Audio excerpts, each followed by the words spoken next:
Good afternoon, folks. Thank you for joining Olympus's Inspection 360 webinar this week. My name is Michael Hall. I'm one of the metals specialists here at Olympus, and we're going to talk today about how to sort your scrap efficiently using XRF. So we'll talk about some instrument considerations and some best practices for scrap sorting. We'll kind of take this from the top. I mean, the most important thing is to know your yard and your feed for what your objectives are. But from an instrument standpoint, we'll start with, typically you come in the morning, the instrument's going to have been charging overnight. They may be in the docking station, or there are also, you can get external battery chargers for the battery. I like to take an extra battery with me when I go out into the yard. You can get several hours of testing on a single battery, and fortunately you can recharge a battery faster than you can drain it. But if you're going to be out in the yard for several hours, it's nice to have that extra battery with you so you don't have to go back to the shop. When I get started in the morning, another QC practice I like is to inspect this window. There's a little dust window on the front of the instrument. I want to make sure this is intact, and then also give it a good cleaning. I take an alcohol wipe or wet wipe, baby wipe, soft rag, or lens cleaner to get that window clean. If it's torn or damaged, it's easy to replace. On the Olympus XRF instruments, it's completely toolless. Just pop the release button, peel the window off, put the new one on. The windows are consumables. We send extras with you when you purchase the instrument, or you can buy more from our online shop. But I want to keep that window clean and intact. Different kind of instruments have different kinds of windows. There will be clear ones. Those are Prolene. This instrument here, single beam instrument, has the thick reinforced Kapton window, which is nice, particularly when you're doing things that are sharp or turnings. We'll talk about some turnings later on. And then there's also intermediate solutions like the Kapton mesh, which is reinforced to protect your detector on your instrument, but give you maximum analytical performance. So either way, always check that window in the morning. If it's damaged, replace it. If not, make sure it's clean to start up. The other thing I like when I'm out in the yard is to put on a wrist strap. This helps against drops and damages. The instruments do have a military standard 4-foot drop test, but that wrist strap goes a long way to keeping it in my hand throughout the day. You can get holsters, but at the very least, I like to have that wrist strap. Once you've got the instrument charged, ready to go for the day, the next consideration is to think about what kind of materials you're going to be testing in the yard that day. And you might have different sections of your yards: ferrous, stainless, coppers, aluminums. And you might want to send a different instrument to different sections of your yard, or different settings for different sections in your yard. So one of the first considerations I think about, if you're a large yard and you've got more than one instrument, you might want to think about which instrument you send to different places. So there are instruments that are designed for single beam analysis. This is the Vanta L series. You also see our Vanta Element as well. It'll be a single beam instrument. And these work really well actually for almost all alloys out there. You can do most of your stainlesses, your ferrous, your red metals, your high temps, your super alloys. Most of those can be done in a single beam test. That's quick, fast, easy to go. So if I'm sending an instrument to a section of the yard where all they're going to be doing is shooting stainless all day or high temps, or they're going to be doing a lot of turnings that are stainless, I might send them out with a single beam instrument with that Kapton window. It's going to give extra protection against turnings or sharp objects. If you're going to be doing a lot of aluminums or things where you need to do fine sorting on phosphorus and sulfur, then you're going to need a 2-beam instrument such as the Vanta M series or the C series Vanta Element S. You're going to be doing those 2-beam alloys. If you're not sure, you can always check our grade library. Our grade library is clearly marked, color-coded, which alloys you can do, single beam, 2 beams. You can get this from our website or get this from your technical sales representative in your area.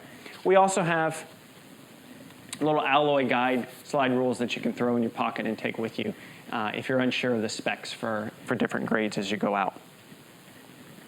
Another thing I like to take with me is some type of little small Dremel or rotary grinder. These things work well if you have cladded material or coated material and need to get a coating off for that. Again, battery operated because you're going to be out in the yard where you don't have easy hookup. From there, I'm going to start looking at my instrument and think about the test settings that I want to use. Again, based on the type of material I'm going to be analyzing and where it'll be at in the yard. So if I look at the instrument screen, pop this up here, let me just draw your attention to a couple things. First of all, let's think about test times. Okay, so I got a stopwatch icon right here on the bottom, or I can pull it up in the menu tray, get to test times as well, my beam settings. Okay, so there's a couple options here on the screen. So again, you see these discussion here about single beam, two beam, smart sort. If I'm going to be working out in the yard, again, with mostly stainless steels, high temps, super alloys, these are all single beam alloys, and I can put this in single beam mode, and I'm probably going to put in single beam no LE. This is going to help minimize the impact of dirt. Out in the scrapyard, lots of dirt, you want to minimize that impact. Single beam, no LE, I can sort most of my stainless. Let me just take a quick test and show you how that works here. All right, here's my 316.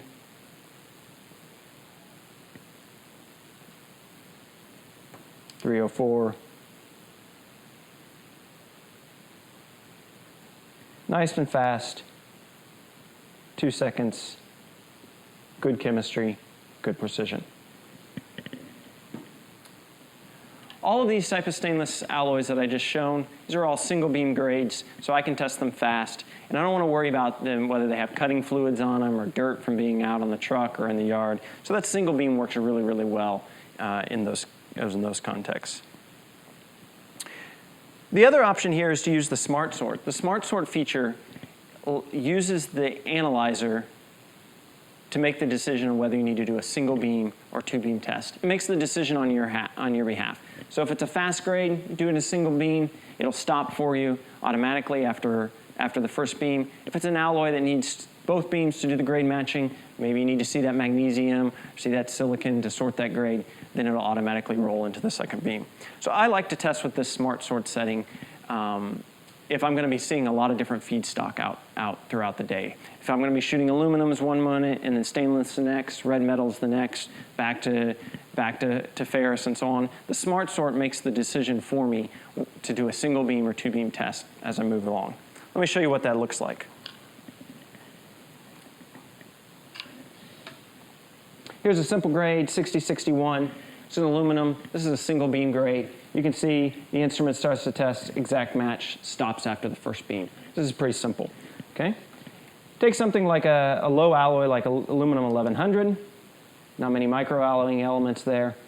You can see an exact match in the first beam right away, but it's going to roll over into the second beam to confirm. I didn't have to make any decision. It did it on my behalf, exact match. Again, 3 seconds, 4 seconds now, you're sorting. Correctly sorted 1100 from 6063. That's a common mix-up on other instruments, but sorted quickly here on the Vanta. Same sort of thing, exact match right away. It rolls into that second beam to confirm if needed. So in terms of beam settings, again, if you know you're going to be working with high temps, super alloys, you can go single beam, no LE. If you're going to be working with aluminums, though, you need that LE setting. You might want to go with the smart sort to make the decision on your behalf. This maximizes your efficiency. You take short tests when you can get away with them, take longer tests when they're needed based on the alloy so you don't have any costly mix-ups. The other thing we want to look at on the analyzer before we get started is the grade match settings. You can see the scales icon here, the idea of comparison or matching. For the Vanta, I recommend 1022 down the top. This is sort of a set it and forget it sort of thing. Instruments will come shipped this way, but if it gets changed inadvertently, you can change it back, 1022. We have quick start guides. You can get them on the internet, get them on YouTube, or talk to your sales rep. Local rep will give you these quick start guides to go on. The key thing that I want to draw your attention to is our quick sort library, which we've developed for the Vanta. As the name implies, this is to help you sort as quickly and as efficiently as possible. So you want to make sure you've got that quick sort library checked as you go along. So once I do these things, most days I'm going to have this set up already. I won't have to go through this exercise every morning, get my grade match settings the way they want them, get my beam settings the way, test times the way I want them, and I can just sort of set them and forget them and go out into the yard. So let's do some quick shots here. I already showed you 1100 versus 6063. Easy to separate those two with our quick sort library. The industrial specs are already there. You can see those on the screen, right? Green means good, red means bad. Any element that's out of spec, Right, so here the silicon's running a little high in this sample of 5052. We'll mark that in red, draw your attention to it. If you're ever not sure what the industry spec is for a grade, we show that on the screen in a nice clear green means go, red means bad type illustration. We can sort even tight grades like 2014 versus 2024. Notice it's showing up the top two matches here, 2014 and 2024, brings them up, automatically rolls into the second beam to sort that out, and gives you an exact match for 2014, which this is a sample of. I already showed your stainlesses here. These are pretty simple. Get a couple of maybe some oil and gas grades. This is a P91, chrome moly. Some super alloys. This is a Hastelloy. All of these common commercial elements are pre-programmed into the instrument. Another thing I like to do to optimize my testing is change my element display. I can customize this just like I do with my soundtrack on my playlist. Right? Press and hold, I can drag elements around.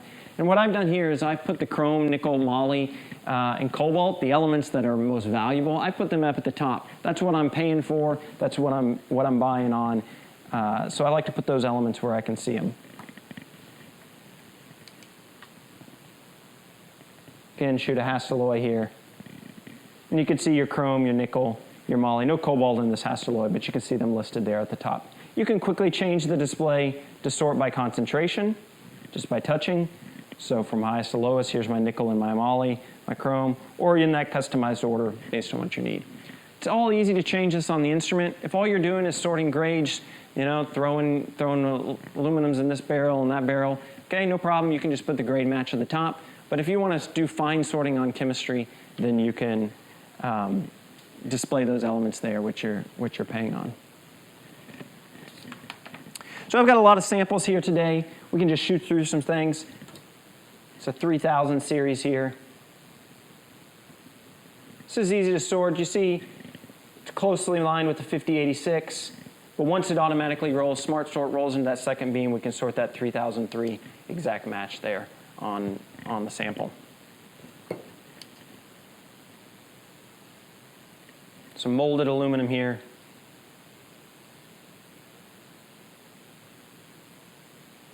$60.82. Exact match, nice here. Get your Inconels. Here's a place where you really want to get your chemistry right because you're going to be paying for that nickel, selling on that nickel.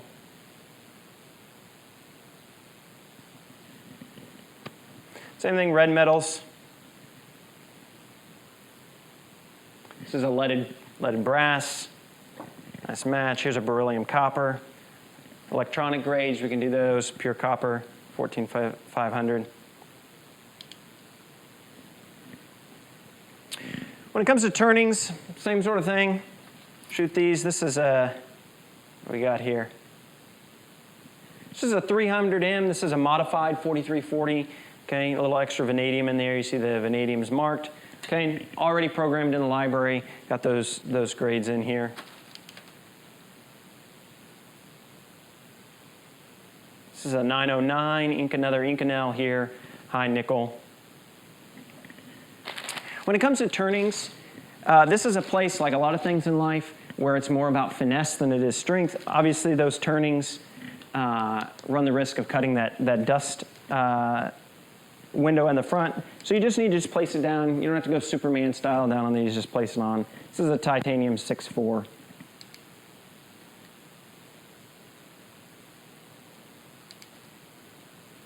If I'm going to be sorting a lot of turnings throughout the day, I'm going to be checking this window periodically, particularly if I'm using one of the thin Proline windows. If I've got the thicker Kapton window, then this is pretty resistant. It's hard to break this window, but I'm going to check it periodically as if I'm doing a lot of turnings. The Vanta on the C series and the M series has a shutter to help protect your detector even if you do break through that dust window if you're doing a lot of turnings.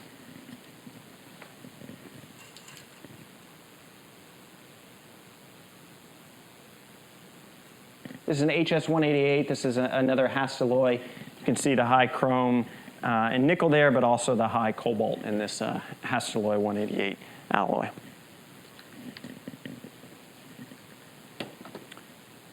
Give me just a second here, I'll get you my instrument screen back up. There we go. So there is a chat feature in the lower right corner. You can put in questions or comments as we go along. We'll take some Q&A here in just a minute. But go ahead and be putting your questions there. My colleague will pass that along. Another thing I wanted to mention in terms of sorting scrap efficiently and maximizing your profitability is some of our reporting features.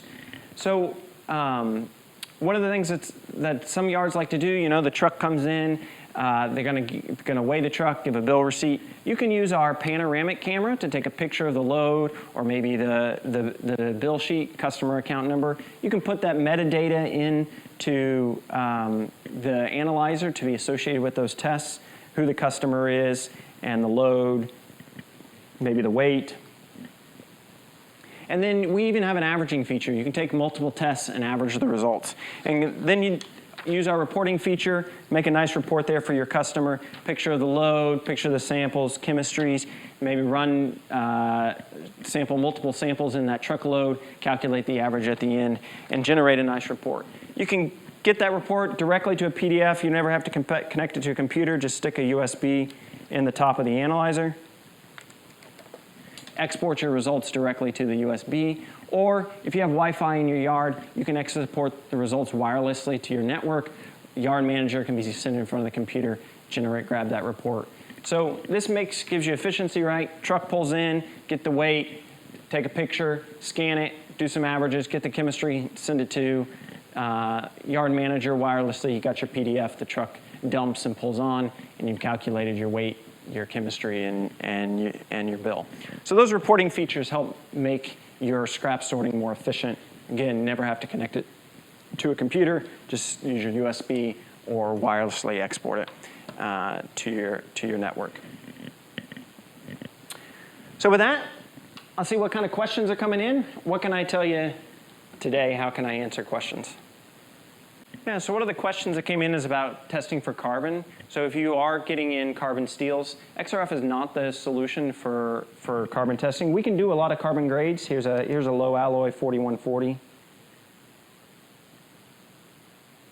I already showed you the 300N, which is a 4340, another low alloy.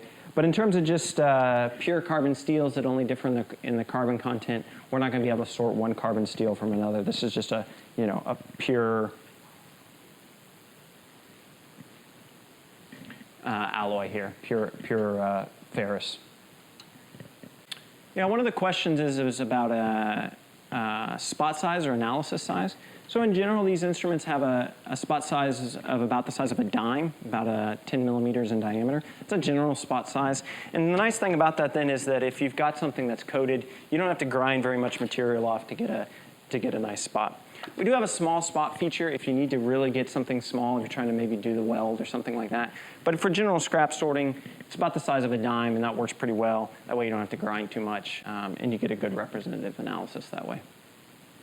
Just show some grades here as we shoot.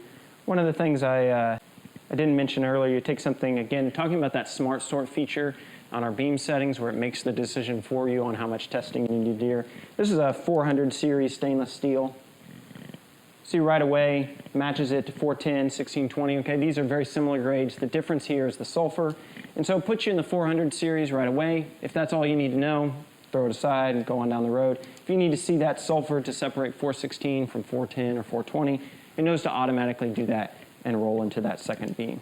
Again, one of the advantages of that smart sort feature so that it makes a decision on your behalf. If you're not sure what when we look at these beam settings, you see they're designated here, beam 1 and beam 2. If you're ever not sure, most of the elements in your alloys are going to be there in beam 1. Okay, if you're ever not sure, you can find these on the analyzer. We give the element suite and show you there. You can see that most of the elements that you're, the usual section, iron, copper, nickel, cobalt, those are all in beam 1. Your microalloying elements, chromium, tungsten, moly, zirconium, niobium, these are all in beam 1. This is why we can sort most grades with a single beam test.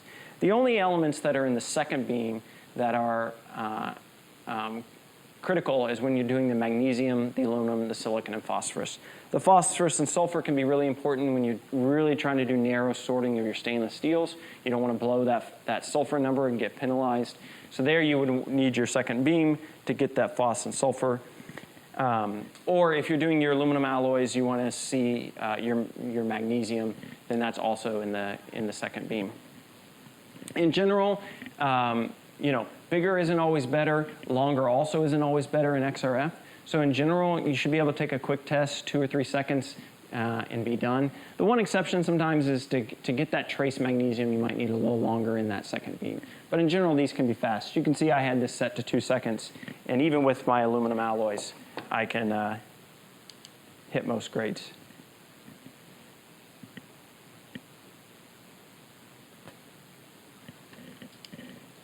Let me get my screen back up here for you guys. So here again, one beam test.